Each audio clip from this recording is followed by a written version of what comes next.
I probably had the illness of the week syndrome. What could the illness of the week be?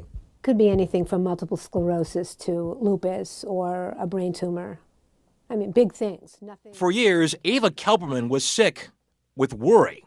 Fear, anxiety, self-absorption. It just was ruminating to the nth degree. But she came to realize, with help from her doctors, her problem was not medical. She was really a hypochondriac.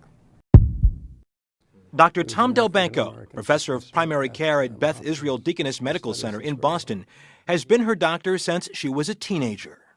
Let me put it this way, she was in the office an awful lot with complaints that I couldn't make head or tail of. And he never really minimized it. He did some tests and he suggested certain things. Specifically, what did he do to help you get through this? At one point, I remember he said something that I think about now. He says, Ava, don't look for zebras on the plains of Nebraska. And that kept me in good stead because it really puts things in perspective. Dr. Delbanco has no qualms about directly confronting patients with the H word. The reactions range widely. Some patients leave me and they get another doctor, and I know that the price of leveling with patients and being upfront with them is that I will lose some. Some of them say, boy, am I glad that you used that word and talked about it with me. I feel much better.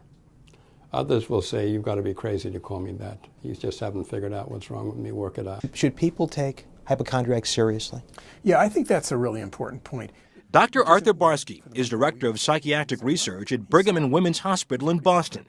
He's been studying hypochondria for 30 years. It is not a joke. I mean, from their point of view, they really do have a brain tumor or lupus or multiple sclerosis. It's a belief system. And so they really are dying 1,000 deaths. Hypochondriacs do have pain, but there is no clear medical diagnosis for that pain. Studies show that 1 in 20 people in a primary care doctor's office are hypochondriacs.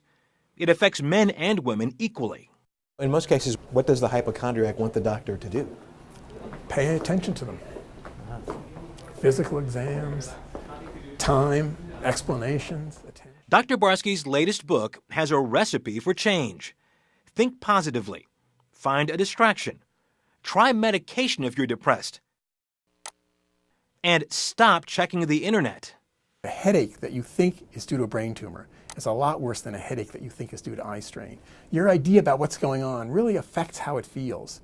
And people can really if they begin to change the way they think about the symptom, they can actually change the symptom itself. The advice that I would probably give to people is that it can change. So am I cured? Probably not, but it's improved. But you get a headache now, and that's it's all a it headache. is, a headache. Right, it's a headache.